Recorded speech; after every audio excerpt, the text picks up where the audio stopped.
As Galaxy of Heroes constantly evolves and changes with new game modes, new characters, new ways of farming, new lightspeed bundles, new everything in the game, it is important that you and I as players are constantly reassessing where we stand with the game. What is the right team to farm? When should we farm it? Why should we farm it?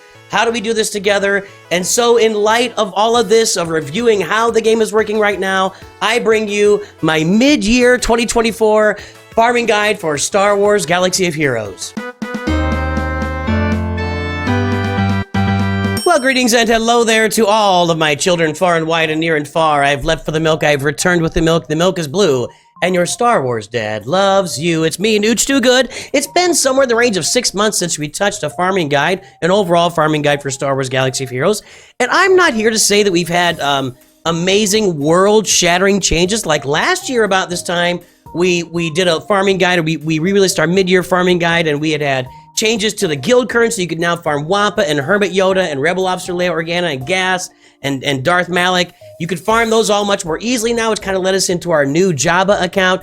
A lot of things had changed, and we hadn't yet seen Rex last year this time, but we had seen Rex, Captain Rex I mean, by the time we did our full farming guide last year. So I think it's time to kind of reassess, take a look. There have been some changes, and definitely some new ideas for how we should approach the game in Star Wars Galaxy of Heroes. We've got lightspeed bundles out there. We got a lot going on in the game. Capital Games is doing everything they can to help us farm, with double drops, extra drops, more drops, cheaper packs, whatever. And yet they're making more money than ever on Star Wars Galaxy of Heroes. So good for them.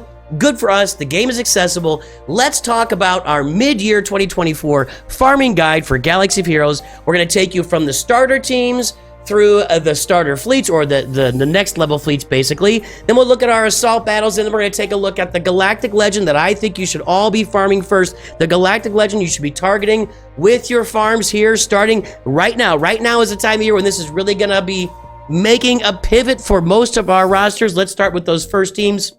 And the very first team is going to be your Phoenix. And when Captain Rex came out, it was pretty clear that this was going to be an amazing team, and it has not let off the gas pedal and all. And I've got up here, we've got Hera and Rex that are going to be the two that you've got to have on this team. With Hera and Rex, they drive the engine, they make things go brr, and you've got to have those two. The other five, I think you can mix and match. And yeah, there are ideal teams in there. I really do think that the Kanan, Sabine, Chopper team is ideal with Rex and Hera, but honestly, if you're starting out on a new account, Ezra is a great Cantina farm, easy to get. Kanan is a great Squad Arena farm, easy to get. Zeb is an easy to get in the Galactic War Store, and you spend regular energy on Rex and Hera. And Captain Rex, by the way, will be double shard farmable here in the next couple of months. So that's gonna be exciting for all of us here as characters like, well, we'll talk about that later. Captain Rex will be double shard farmable here soon. Sabine is gonna be regular energy node, and you're gonna get Chopper with that guild, not the Cantina energy. So very easy to farm. You can get a team up if you start with these first two. You're never going to go wrong. Now let's address the lightspeed bundles. We'll talk about this all the way through. Lightspeed bundles are impacting farming for every single player in Star Wars Galaxy of Heroes. Even if you're not buying lightspeed bundles, it is impacting your farming because you're seeing these fleets come out in Fleet Arena that you've got to change your farming path for. You really need to think about it. If you're free to play, you've got to farm around teams like Captain Rex that are out there, because a lightspeed bundle came out. The Shadows of the Empire lightspeed bundle came out in December, and it was re-released again in February with all these Phoenix except Captain Rex. He was not in there. He won't be in there anytime soon. And I do believe with lightspeed bundles, and you'll see this throughout this mid-year farming guide, I believe that these lightspeed bundles will be re-released at some point. We don't know the cadence. We don't really understand everything that's going on yet. They continue to surprise us. But I do believe that all of the lightspeed bundles that have been released so far will be re-released at some point in the future. And of course, we'll have some giveaways here on the channel. But just keep that in mind. If you farmed the lightspeed bundles and you did buy the Shadows of the Empire bundle, you've got all these Phoenix except for Captain Rex at Relic 3. And you may be able to do that again down the road. Let's move to the second team, the second team that I think you should farm early on. Your first two teams, I've made a video about this. I talk about it a lot. It is the Veers Imperial Troopers. Now, I'm changing up my tune here a little bit with the composition of this team, and we'll explain more about that as we go further in this video. But you can see up there the primary four: Veers, Piet, Stark, and Range Trooper. I agree that Stark is interchangeable with other characters, but Stark is a very easy farm with your Mark II Your Mark II raid currency that you could farm Stark very easily to 7 stars. It's easy to get them. So I put Stark in the primary 4. You got to have these 4 up here. Then you can do one of the other ones over there, all the way over there, I guess. You can look at Dark Trooper, you can look at Shore Trooper, or you can look at Moff Gideon. You do get a 4-star Moff Gideon right off the bat in the game. The thing about Dark Trooper and Moff Gideon, they're going to cost you Kyrotex. I think they're 300 Kyrotex each. Maybe 400. I don't remember. I don't know. But they're going to cost you Kyrotex, and that's a challenge. So if you want to avoid the Kyrotech crush, go get that Shore Trooper and get him on your roster and add him to these 4, and we'll talk about everything. It's not only is it going to be a great team for you in Grand Arena, Territory Battles, it's going to do a lot of good stuff for you all the way through the late game, and even in end game, it serves as a cleanup for Grand Arena. Not only that, but we'll talk about Assault Battles here pretty soon. And yeah, you are going to pay some Kyrotech for Admiral Piet, and in the previous team, you are going to fork out some Kyrotech for Captain Rex. But you know, if we get 1 or 2 Kyrotech heavy characters on a team, and the rest of them only need 100 Kyrotechs, that's kind of nice. So I'm going second with Imperial Troopers there. The Veers Imperial Troopers, I think, are the number 2 team you're going to farm in Star Wars Galaxy of Heroes. Coming up third. Now, this is going to, I'm going to say this. I believe this applies to every roster. I will say it applies more heavily to free-to-play rosters. If you buy the Hyperdrive bundle for $50, you may farm your way around Geos. But with that said, it is really important to farm Geos, and I have made a video about this recently with doing my new free-to-play rosters.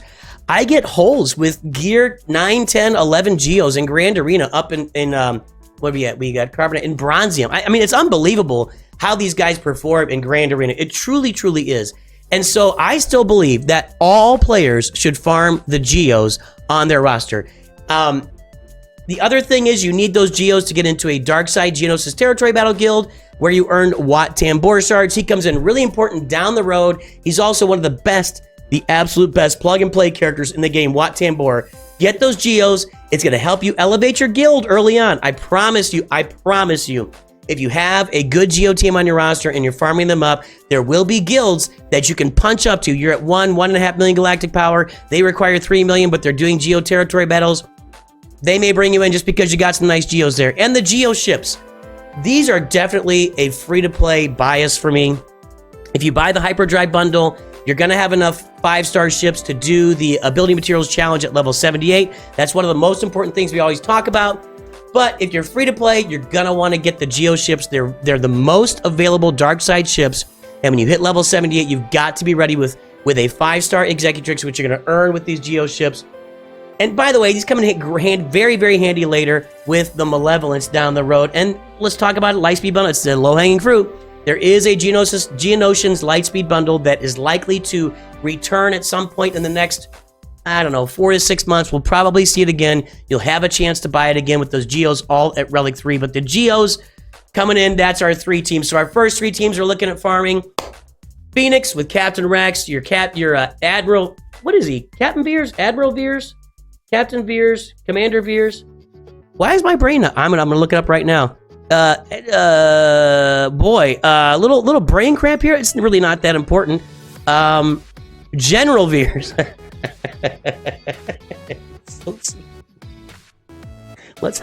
I'm not gonna hide. I had to look at my troopers. General Veers. You get the idea. General Veers, Imperial Troopers, and your Geos and Geo ships. Those are your first. If you're looking at the ideal farming path for a new account, these are the first 3 teams you farm. Period. You can farm other stuff because you want to farm it because it's creative. I'm farming other stuff on my Lord Vader account because you all voted and I wanted to do something different and unique to see what's out there. If you want the best characters, the lowest hanging fruit, that are going to perform best for you in early game and set you up for success in the game down the road, these are the teams, man. These are the teams, your first 3 teams. Let's start taking a look at fleets right now. And let's talk about the early Executrix fleet. So you're going to get the Executrix at 5 stars with your Geos. Or if you buy the Hyperdrive bundle, you're going to get your Houndstooth, your Slave One. Do you get the Houndstooth? I don't remember. You get 3 of these ships. I don't know if you get the Houndstooth. But you get these guys at 5 stars, level 80. Not Beskar Mando off to the far right, by the way. So this is going to be your second level fleet, your B tier fleet. This is a fleet, the Executrix, with the Houndstooth, with IG-2000, with the Slave One, with Cad Bane Xanadu Blood, And finally, with the final piece of the Razor Crest, this is the fleet that you will be able to elevate yourself. You'll be able to keep yourself in the top 50 of Fleet Arena every day with this fleet. The Geos don't quite do it for you. They're difficult. They're good early on. They just fade, and as Lightspeed bundles come out and people get bigger fleets, you have more and more challenges to climb in Fleet Arena. But this fleet, if you develop this fleet as early as possible, these bounty hunters, and get the Razor Crest, I say it all the time, I'll say it again.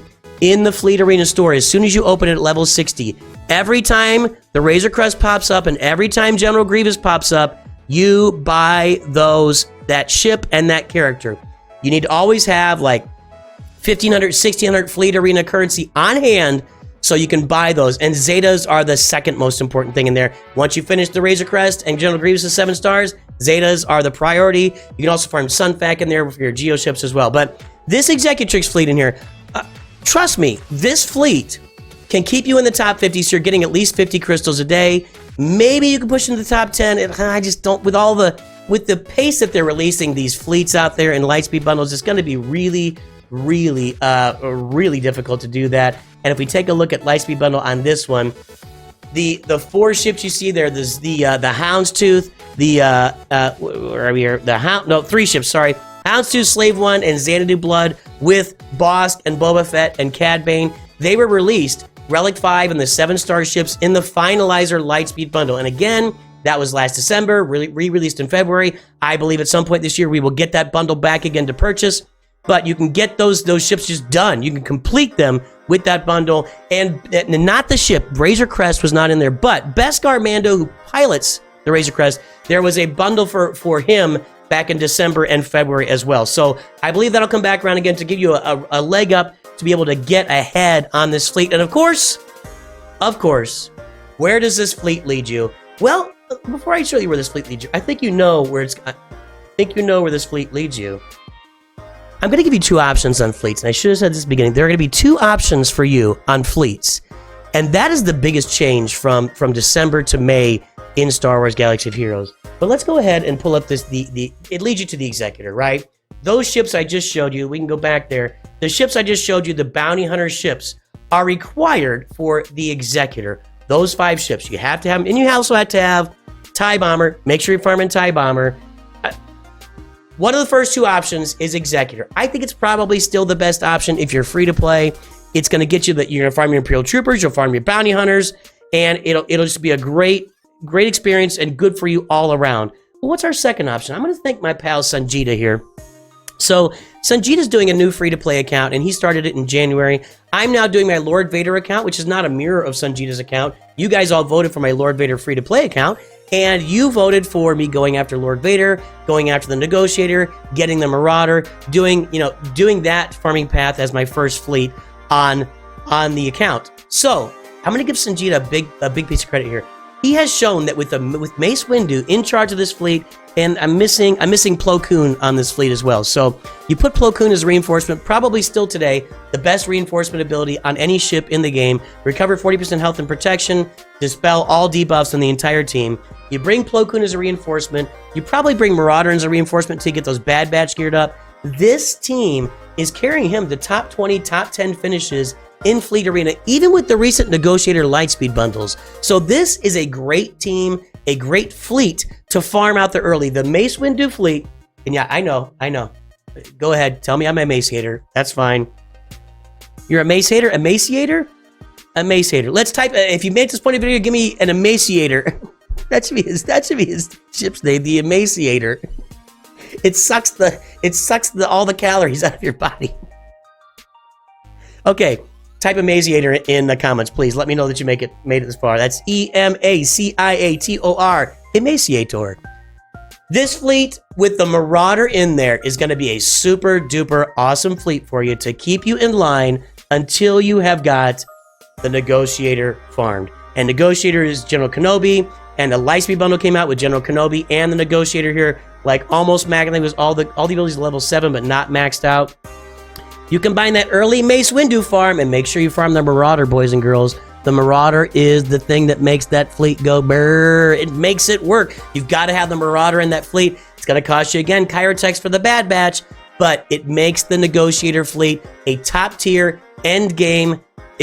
Both the let's get up to here. Both the Executor and the Negotiator with the Marauder included can keep you at the very top of Fleet Arena, and that is the goal. That's why we're talking about fleets. We talk about your first 3 teams. You know, we go up here, your first 3 teams with your Phoenix, your Veers Troopers, and your Geos and their ships, and then we go right into your fleets. We go right into your fleets. And why is that? Because every day, if you can finish at the top of Fleet Arena, you get 400 crystals. If you finish 5th in Fleet Arena, you get 300 crystals. If you finish 10th in Fleet Arena, you get 200 crystals. If you finish 20th, 100, anywhere 21st to 50th, you get 50 crystals every day. It is crystal income, and there's nothing more valuable in this game than daily crystal income on your roster. And these 2 fleets, the Negotiator with the Marauder and the Executor, Negotiator with the Marauder and the Executor right above me, these fleets can carry you to the top of Fleet Arena and feed your crystals. Free to play, pay to play, whatever. It's just a gigantic advantage for you. I'm going to say one more thing about these fleets.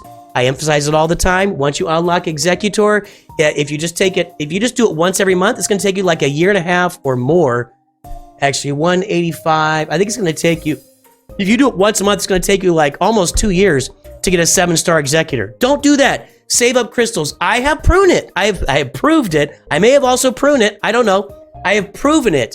Saving up crystals for 2 months on a free-to-play account, like not refreshing crystals, is absolutely worth it to take a brand new Executor or a brand new Profundity or a brand new Leviathan to 7 stars as soon as you can. Get it done. Save those crystals. Let's move right into assault battles because that's our next step.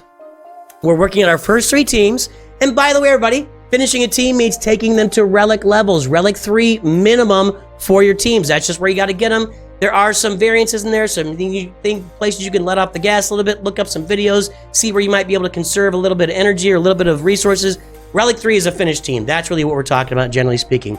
Next, we're going to farm assault battles, and you're going to be farming all these concurrently, by the way. When I say next, it's you're sharding. We talk about sharding. When you're sharding in the background means you're farming shards for characters for your future farms. You're always planning your roster 6 months out. Shard in the background. Shard your holes. Shard your gas holes. Shard your CLS holes. Shard your Executor holes. Shard your Trooper holes. Shard your holes, boys and girls. You got to get those characters and ships sharded in the background. And ships are even more important. They take 6 months on just a regular energy farm. So shard them hard. Shard them hard and shard them long. Where was I? Imperial Troopers. Hey guys, the Imperial Trooper team that you've already got, by the way. Congratulations, because, you know, you're welcome. I showed the 4 up there. You got an option with the 5th one. Any 3 of those 5th ones, I've looked up the videos. Any 3 of those 5th choices, Gideon, Dark Trooper, or Shore Trooper, can get you through these 2 assault battles right here. Forest Moon and Rebel Roundup. Now, why are we getting through assault battles? I don't have a picture of the rewards. The rewards for assault battles are some of the most important in the game, if not the most important in the game.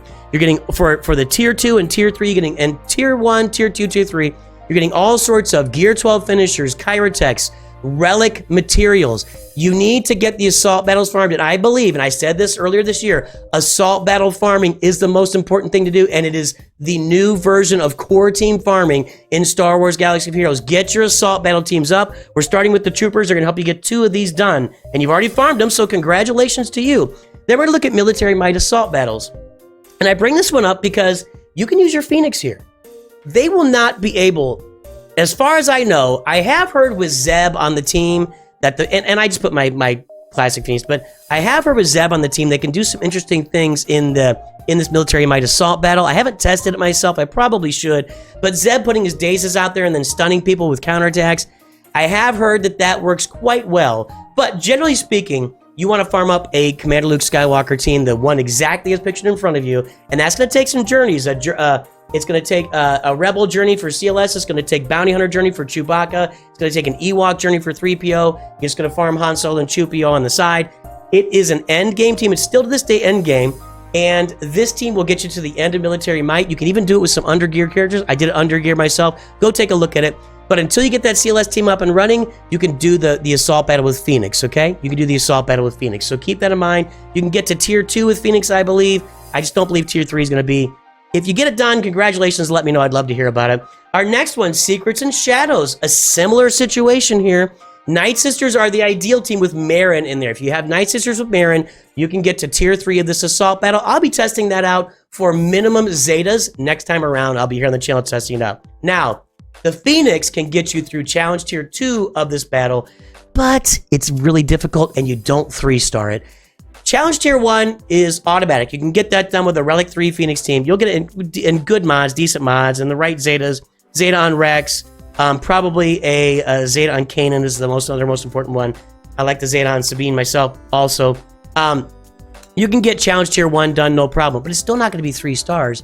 You're just going to get to the final tier, and Nihilus is going to be annihilating people, and you're not going to have time to put Hera's revive on them. You're not going to get 3 stars with the Phoenix. With the Night Sisters, you'll get 3 stars. So look at farming those Night Sisters, but you can get by with the Phoenix until you get there. Let's take a look at our next assault battle coming up.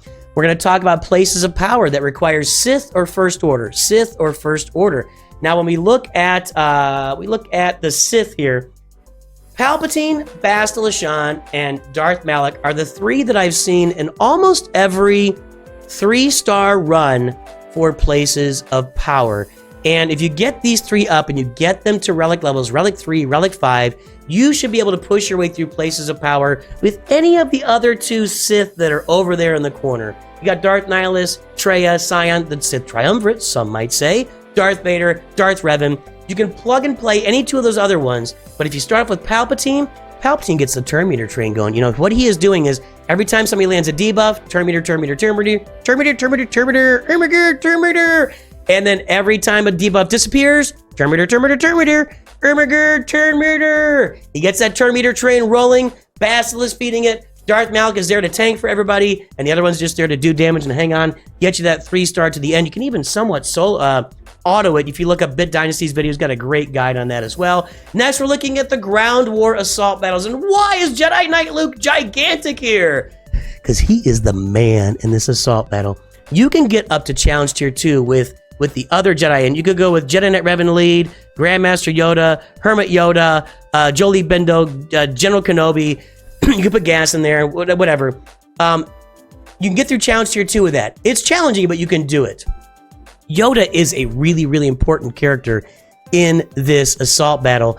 He gets so many turns. He AoEs everybody. He grabs his buffs. He spreads all the buffs. And there's a special in there where you hit a special, and it gives the character that hits the special offense up, crit damage up. I don't even know what health. I don't know what. It gives them all sorts of stuff up, like 8 buffs. And then Yoda shares it with the rest of the team. And that's really, so Yoda makes this engine go really well with all the buffs he shares, but you cannot do challenge tier 3 of this event without Jedi Knight Luke on your squad. And I've looked and looked and looked. Maybe somebody has done it somewhere with like Jedi Master Kenobi or something, but I just don't think so. You really have to have Jedi Knight Luke in charge of this squad as the leader, and that's going to get you characters like Wampa, Hermit Yoda, and your other characters. A lot of the CLS characters we've already farmed earlier. So Jedi Knight Luke will maximize this assault battle for you and get it on sim for you, so you're getting all those tier 3 assault battle goodies from Ground War. And our final assault battle we're going to look at, and this is going to be interesting for me on my new Lord Vader free-to-play account, because people want me to do all assault battles to tier 3, and I'm going to farm the Tuskens on that, because I can do these Tuskens with 1,200 Kairos, okay? I think it's 1,200. It might be 900. It's either 900 or 1,200. I think it's 1,200 Kairos. I can get a full Relic Tusken team with 1,200 Kairos, and, you know, I'm trying to get to Lord Vader faster. This Inquisitor team is going to cost you 2,400 Kairos, maybe even 2,500 Kairos. Once you farm we're missing Second Sister in here. She just, bleh. So, once you farm this team, you get Grand Inquisitor unlocked to relic him. It's going to cost you more than twice as many Kairos as the Tuskens are going to cost you. However, you have to keep in mind that if you want to get into a Rise of the Empire Territory Battle Guild, you're going to need the Inquisitors on your roster. So there are trade-offs here. The other thing to keep in mind is the Tuskens are really not a great team, except in 3v3 Grand Arena. They've got an Omicron there that makes them a very effective, and I think they're a pesky team in 3v3 Grand Arena. Other than that, other game modes, they're not going to help you much. So you can save a bunch of Chirotechs by going with the Tuskens. There are videos out there on how to do this. I'll be demoing it down the road. Or you can go for your Inquisitors, and Inquisitors are going to overall set your account up for better success in Star Wars Galaxy of Heroes. Get you into Rise of the Empire Territory Battles Guild. Help you get those Reva shards. Once you get Reva on the roster, she's awesome in the game, no matter how much she screams and yells about nothing in the show. So that's your trade-offs. Build your roster bigger and better for the future, or save a few Kyrotechs and get a cheaper team that is pesky in Grand Arena 3v3. Those are your trade-offs, and there's all of our assault battle farming. If we're doing this, we're getting so... If you can get all these to challenge tier 3, boys and girls, ladies and gentlemen, the farming trade-offs for your roster are amazing. You are going to be doing 7, and I know, wait, 1, 2, 3, 4, 5, 6, 7, 8, sorry. You're going to be doing 8 assault battles every month because there's 2 of the Inquisitor and Tusken Raider one every month. 8 of them every month. You're looking at, let's see, 44, like 48 to 60 of all of the signal data every month, just hand it to you. Over a year, 48 times 12 is 480. That's 600 to 720 of those. Come on, man. You just can't pass it up. And there's other, I mean, you get Kyrotechs. You're going to get, let's see, 20 Kyrotechs for each one. At Challenge Tier 1, 20 times 8, that's 160 Kyrotechs a month. Just hand it to you because you farm these teams. Got them ready. Assault battle farming is the new version of core team farming in Star Wars Galaxy Heroes because look, you're also going to get Imperial Troopers, which you farmed already. You'll get some Night Sisters. You'll get CLS. You'll get a great Sith team, a Sith Triumvirate team with an Omicrons on it, and you get Savage Opress into your Traya team with an Omicron. Oh my goodness, Grand Arena, suck it. You're going to get Jedi Knight Luke. You're going to get Inquisitors and or Tuskens. You're going to farm a lot of great core teams into your roster by doing the assault battle farming. And all of this is together is going to lead you into, and I don't know if you guys noticed, I'm giving it away right now. Look at the background of every single one of these pictures. Do you see somebody in the background? Do you see somebody in the background? I think you do. I think you do. It is Galactic Legend Leia Organa. Like and subscribe if you love Leia Organa, boys and girls. My first love, 1977, going to see Star Wars at the drive-in. I've not Return of the Jedi. I know this is, but it's Princess Leia. I had her bubblegum card. I carried it with me to school. I would produce it in kindergarten, and I would kiss that card just to show everyone my love for Carrie Fisher, Leia Organa. Man, my first love. All this farming is going to lead you to Leia Organa. And let's talk about it. So, everybody to this side of the line. Captain Rex, Rebel Officer Leia Organa, Captain Han Solo, CLS, Lando, and Chupio. Those are requirements for Leia that you have already farmed. If you have done everything I've said so far, you've already farmed these characters. You may need some more relic levels on them. Fine. A couple relic levels. But that never hurt nobody, right? Right? Am I right? You've already farmed those. Off to the side is the other stuff you have to farm. You're looking at 3 Ewoks. You're looking at Princess Nisa, Chief Chirpa, and Wicket.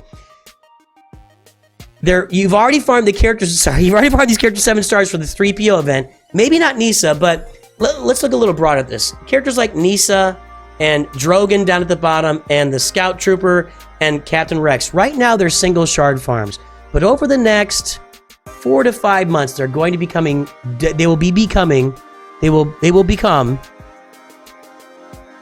You made it to this point, give me a BB coming. I'm just saying. They will become double shard farms. They're going to be much easier for you to farm. You're going to get your way to Galactic Legend Leia. You're going to have a nice little Ewok team there carved out at the front. You're going to get yourself Akbar. R2-D2 is going to go great on that Leia team. Drogon right below him is going to go great on that Leia team. You're going to get Boosh Leia. I'll help you with Jabba later. I'll talk about that in a second. You're going to get the Biker Scout. Yeah, you can put him into a Imperial Trooper team. Biker Scouts or a Scout Trooper. I always call her a Biker Scout. Scout Trooper's good. Yeah, you're going to have to get our Trooper Moff Gideon down the road to really... Anyway, and then Lobot, we've had some fun with Lobot, but not really there as a team. This farming, everything you've done so far, is going to lead you up to Leia Organa as your first Galactic Legend. And yeah, there are a lot of Kyrotechs involved, but there's less Kyrotechs here than there are for Jabba or Lord Vader or Jedi Master Luke. Because you don't really need Jedi Knight Luke officially for this farm. But here is the kicker with this Leia Organa farm and everything you've done so far. And I don't have a graphic for this. It's going to lead you to more Galactic Legends and more unlocks as you go. Once you finish Leia Organa and everything we told you to, you're going to be a hop, skip, and a jump away from Jedi Master Luke on your roster. You'll need to get Mon Mothma relicked up, and R2's already there. Biggs and Wedge, Princess Leia, Old Ben, you'll need to get them relicked up. If you bought the Shadows of the Empire bundle, by the way, all those except Mon Mothma are included in that Shadows of the Empire bundle, so keep an eye out for that. You're going to be that very close to Jedi Master Luke. These are very overlapping farms. You're going to be very close. You know, the Executor you farmed has gotten you a lot of stuff too, with the Bounty Hunters for Chewbacca and Millennium Falcon. You're going to get yourself closer to Profundity as a ship. You know, you got all these Rebel ships. You should be farming alongside all your Rebels. It's going to be a nice little jump over there. Mon Mothma is included in that. And then you're also going to look at a Jabba, okay? You're farming Boushh Leia here. You have farmed Jedi Knight Luke Skywalker. You've got Han Solo. You have 3 of the biggest pieces for the Jabba farm. So you're setting yourself up for a lot of success by following this farming path down the road. And there's your Galactic Legend, 2024 mid-year Galactic Legend. Let's review all of these. Again, your first 3 teams, you're looking at the Phoenix General Veers, Imperial Troopers, and your Geos along with their ships. Then your mid-year fleets, you're looking, not your mid-year, your next step is getting your fleets complete to get you to the top of Fleet Arena. 2 options there: the Executor with the Bounty Hunter ships, or your Negotiator with the Malevolence and every other ship that's in there. The Malevolence, the Marauder, and the other ships that are in there as well. Make sure to get Plo Koon. I didn't include them in the graphic. Then coming up next, you're gonna get all your assault battle farming done. It's gonna fill in your roster very nicely, and it's also gonna get you a lot of needed Gear 12 relic gear as you go throughout the game. It's going to feed your roster, and then you're gonna go straight to your Galactic Legend, Leia Organa. Now is the time to really start thinking about Leia Organa in Star Wars Galaxy of Heroes as your first Galactic Legend. I love her. She loves you. We all love you, boys and girls. That is it. That is my 2024 mid-year farming guide. Let me know if I'm missing out on something. I should have put an extra one in here for guys like Starkiller. Starkiller would be a great addition to this roster. There are a lot of teams that would be a great addition, but I was trying to keep this tight and trim and to the point for you guys so you knew exactly what to farm. I hope you have a great day. I will post a graphic in my Discord so you can go reference it if you'd like to. Talk to you soon. Of course, always remember, Nooch too good.